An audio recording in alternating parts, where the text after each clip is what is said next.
Ladies and gentlemen, boys and girls, children of all ages, welcome back to the vlog. My name is Gary Blackwood and I am home. I am back here at the Hustler Casino in Los Angeles for the next couple of weeks. Really happy to be here. I am literally just off the plane 2 hours after disembarking from the aircraft. I'm here at the casino, ready to grind, playing 5-5-10 today. The straddle is going to be on sometimes as well. Let's get straight into the action. Let's go. It is fantastic to be back here in sunny Los Angeles, home of the Hustler Casino, one of my favorite casinos in the entire world. Starting out at 5-5 today whilst we wait to get into the 5-5-10 game, and we're going to get into a couple of pots just to get the juices flowing at the start of the trip here. Picking up these pocket queens in the cutoff, under the gun has limped. I'm going to get $25 to go. The button's going to call, the small blind's going to call, the limper calls as well. We're going 4 ways to our very first flop of the trip. It is ace 10-6. Not great to see the ace in the window, so when it checks to me, I check, as does the button. 4 ways to the turn here, it is another 10. I didn't love the ace and I don't love the second card pairing, but when the limper bets $40, I decide to call in position here and see what happens on the river. Sure enough, we go heads up to that river. It is an offsuit 4. Nothing really changes, and again the limper bets, this time firing $50. I did not get a 5 a.m. Uber to Heathrow Airport, to get the 6:30 a.m. flight to Amsterdam, to get the 10 a.m. flight to Los Angeles, to come and sit in a game at the Hustler and fold pocket queens to a $50 bet on the river regardless of the board. So I go ahead, I make the call, and I lose to ace jack suited. I probably should have just stayed in my bed in London, to be honest. In all seriousness, I didn't come all this way to play in games where people are limp calling ace jack suited under the gun, so hopefully that's not a sign of things to come, and hopefully the action's going to pick up very soon. Next playable hand we pick up is this Jack 9 of diamonds in the small blind. EP is opened, the hijack is called, so is the cutoff, and even though we all know Jack 9 of hearts is the most superior of all the Jack 9 suiteds, I still make the call as well, and we go multi-way to the flop. It is ace 10-7 rainbow with 1 diamond. Everybody's going to check, we're off to the turn. It is an offsuit deuce. It checks round to the cutoff and he stabs $40. 2 things. First of all, this player has been a bit of a stabby McStabberson so far when checked to, and also he was last to act on the flop, so it's not like he can have a super strong hand here all that often. You guys know where I'm going with all of this. I decide to check raise. I make $180 to go. My opponent then breaks the world record for fastest turn 3 bet. He absolutely snap makes it 480, and I have to suffer the indignation of check raise folding in a 4-second time span. Not off to a brilliant start here, but it is time to move up to where they respect my check raises. We're off to 5-5-10. The first hand of note at this table comes when I pick up 7-6 of diamonds in the big blind. Hijack limps, cutoff pops it to $50, button calls, middle blind calls, I call, limper calls, and I'm just sitting there thinking how much I fucking love live poker as we take in a flop 5 ways. 4-3 deuce, all black. Nobody seems to like this flop as it does check all the way through. I'm liking that turn card though. It is the 5 of clubs. 2 or 3 ways here I would bet this, but we're 5 ways and it's definitely possible someone could have a flush here, so I decide to check, as does everyone else at the table, and we see another deuce roll off on the river. I'm very confident I have the best hand now, so I bet $160. In hindsight, that's a little small. I think we should go somewhere around 190, but no harm done as we do get 1 caller from the button. He flashes an ace as he mucks, and I have finally dragged in my first pot of the trip. Lots of little pots back and forth so far today. I'm sitting on about $1,900 and I'm about even for the day. Up next is a bit of a weird hand. So the straddle hasn't always been on, but given I'm a fiend for the action, I have been throwing it on myself from time to time. And in this next hand, I'm under the gun. I have 2 cards in front of me when I realize I haven't yet straddled. So I asked the dealer, is it too late to straddle? It's too late? I can still straddle? I didn't look. Thank you. To which the dealer says that it's fine. I throw on the straddle for $20. It falls round to the small blind who calls, the middle blind calls, the big blind calls, and I look down at pocket 10s. I'm still pretty new to the table and I really don't want the table to think that I'm a complete scumbag who looked down at my cards and then asked to straddle, so I'm going to be a bitch here and just check with the intention of doing everything I can in my power to not get the showdown here. Sure enough, the flop comes down king 7-4 and the small blind bets out, and when it folds to me, I just go ahead and fold. It is an absolute nonsense hand, and I'm happy to be roasted in the comments by you guys, but like I said, I really didn't want to look like that guy, even though I genuinely hadn't looked. My last hand at the must move table before moving to the main game, I am on the button and look down at Big Slick. I make it $30 to go. The small blind calls, the middle blind folds, the big blind calls, and we're 3 ways to the flop. It is 9-6-6 rainbow. It checks to me. I really don't mind a c-bet here. You can kind of go either way in this spot, but I do decide to bet. I bet $40. The small blind makes the call, the big blind gets out of the way, and we go heads up to the turn. It is an offsuit 3. The small blind checks. I decide to check this one back, and the ace of spades rolls off on the river. The small blind bets here for $100 into a pot of around $175, and I actually think in hindsight a small raise here is best to around about $350. I do decide to just call, and it's a good thing I do because my opponent has ace 9 offsuit for 3 pair. Not to worry, it's time to rack up and head over to the main game where the straddle is on. We're playing 5, 5, 10, 20 right under the Hustler Casino live main stage. First hand of note, it folds to me in the small blind, and I make it $60 to go with King Jack offsuit. Everyone folds, and I throw my hand into the middle, only to be told that I wasn't the original raiser. The cutoff has made it $60 to go. My god, am I rusty at this live poker thing so far. Off to the flop, because technically I've just called. It is King Queen 8 with 1 spades. I'm not the pre-flop aggressor, so I check, and the cutoff checks it back. 4 of spades on the turn, time to try and get some value. I bet out $110. The cutoff decides he wants to see the river, and the 3 of spades rolls off.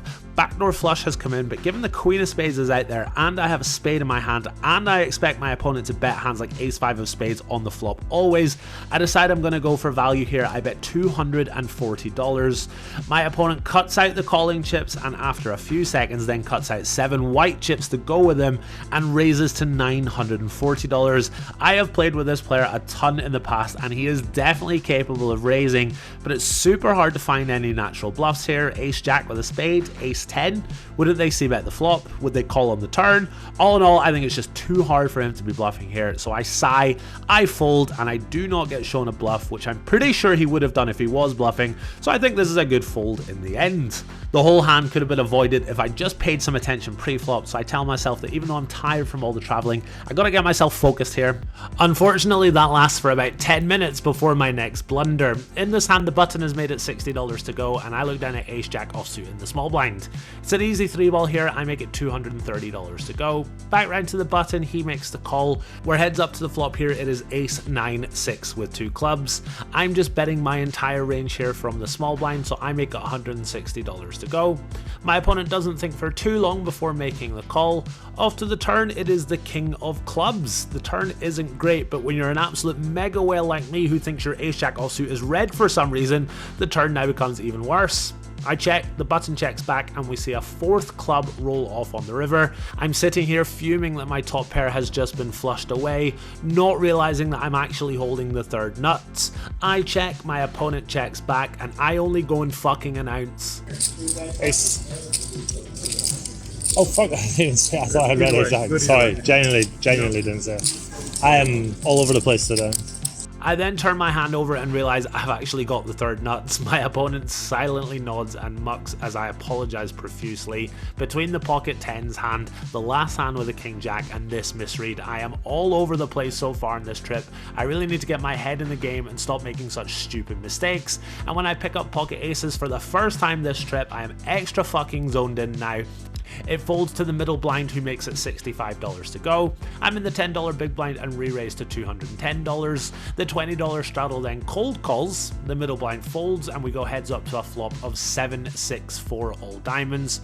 Quick check on my whole cards to see that I haven't just got 8-3 offsuit or something. Yep, red aces. I decide to c-bet, and my opponent's snap folds. It's around 6 PM now. I've been playing for about 4 hours. The game is 6-handed. The straddle is on, so we're playing 6-handed 5, 5, 10, 20. I'm up a few $100s, but nothing crazy so far. That could all be about to change though when we pick up this ace king. There's been an open to $60 and I'm in position. I make it $180 to go. My opponent makes the call. He's an older fella, certainly not a nit, but rarely getting out of line. We go heads up to the flop. It is queen 9 8 all clubs. I've got 2 overs and the nut flush draw. My opponent is going to connect fairly well with this board, but we have a lot of equity when called, so I decide to c-bet here for a small size, about $120. He makes the call. We're off to the turn. It is the king of spades. I've now got top pair, top kicker, planning to take a free card when checked to before all of a sudden my opponent decides to lead out here on the turn.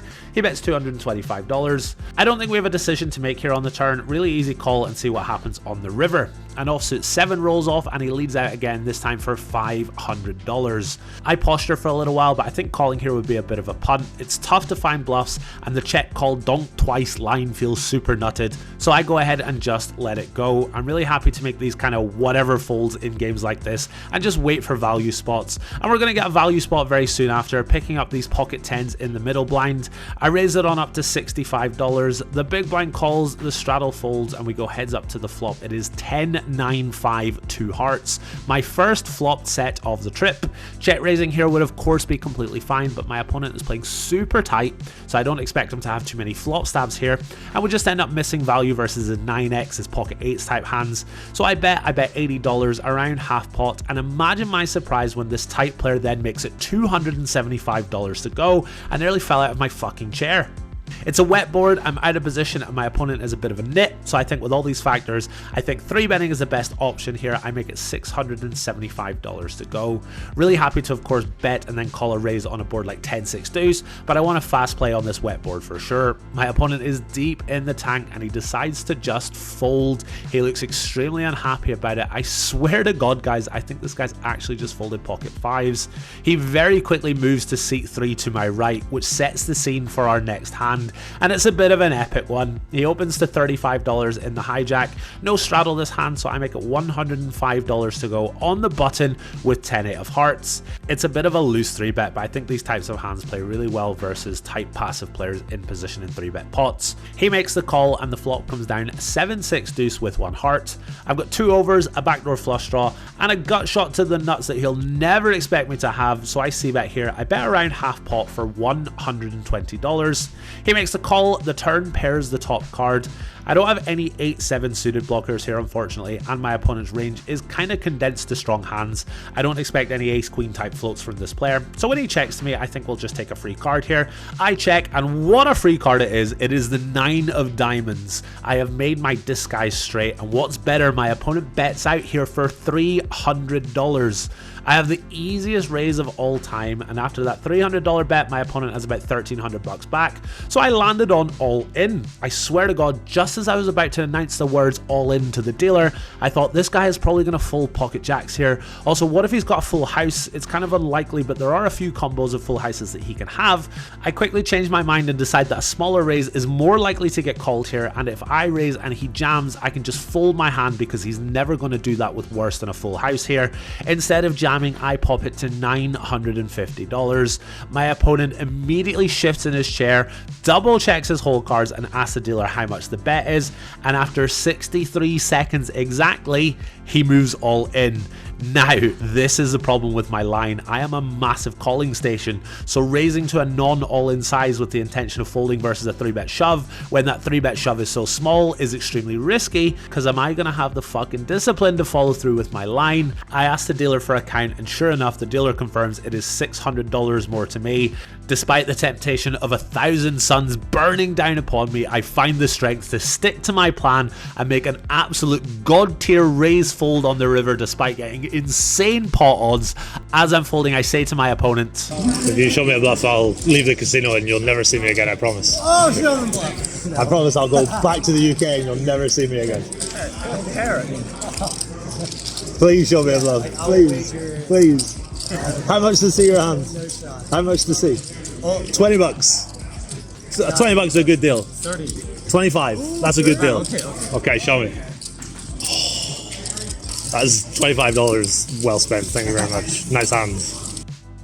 Despite that crazy hand, I'm only down about $600 for the day so far, and there's still plenty of action to come. Up next, I open 6-4 of clubs on the button to $30. The straddle is no longer on, and the big blind makes it $120 to go. Now online, this is just a fold because the big blind is supposed to 3-bet polar with hands like king-6 suited and 6-5 suited, so our pairs can often be dominated, but I don't think live pros will do that as well. They'll be much more merged with their 3-betting range, so I'll fold a hand like king-jack offsuit and call with a hand like 6-4 suited instead.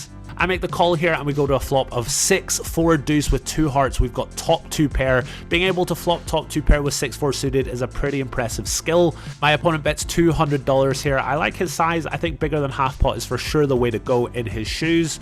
I don't think we want to raise just yet, even with the flush draw out there, so I go ahead and I make the call. To the turn, it is an offsuit 9. My opponent does not slow down either. He bets again for $300. There are so many bad rivers here that could kill my action, so instead of just calling, I decide to fast play my 2 pair. I move all in for $1,600. It's $1,300 more to my opponent, and when he doesn't snap fold, I know he's probably gonna call. Over pairs are tough to fold, especially when flush draws are possible, especially versus spewy Euro players, so I don't blame him for eventually deciding to make the call. We're going to run it twice. The first river is the ace of hearts, and the second river is the 7 of hearts. A little bit of a sweat in case he's made a fuck you call with a hand like king queen of hearts, but he says that I'm good. He taps the table, he throws his cards into the muck, and I am scooping in my biggest pot of the trip so far. The poker gods are rewarding me for my wizard line from the last hand here for sure. A really nice pot of around $4,000 coming my way.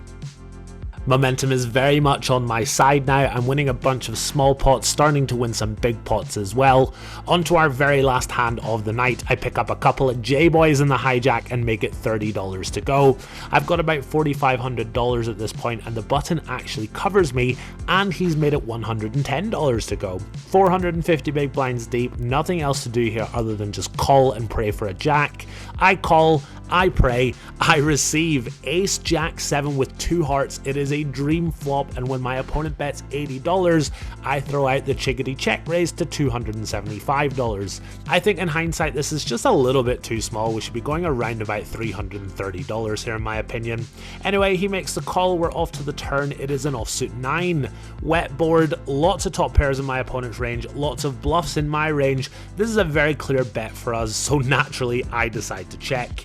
In all seriousness, this is a very poor decision not to blast the turn here, and after this hand I realized I wasn't playing my best and I decided to rack up. I'm gonna forgive myself for it though, as I'm feeling very tired. I've been traveling all day and I'm a little bit rusty, and no harm done as my opponent does the betting for me. He bets $650. I decide to just call again. I think check raising might look a little too strong here. Off to the river, it's a pretty interesting one. It's another ace. I check and my opponent bets again choosing $650 as his size. In all seriousness, there's no excuse for what I'm about to do. I decide to just call. This is the world's easiest shove, but like I say, I'm super tired, playing super sloppy, and also not to be results oriented, but no harm done on the river here, as when I call, my opponent shakes his head and tells me that I win. I turn over my pair of jacks and scoop in a really nice pot. I feel like I've played really well up until this point, but this is a really poorly played hand, so I decide to put a pin in it for the day. I rack up and head on over to the cashier, ending my first day of the trip.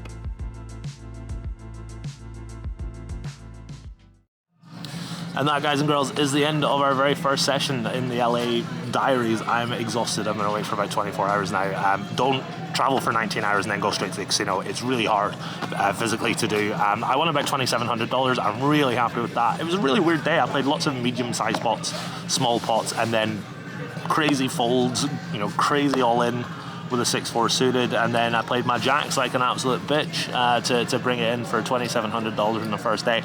I had so much fun, but I'm so tired. I'm off to my bed. Until next time, take it easy.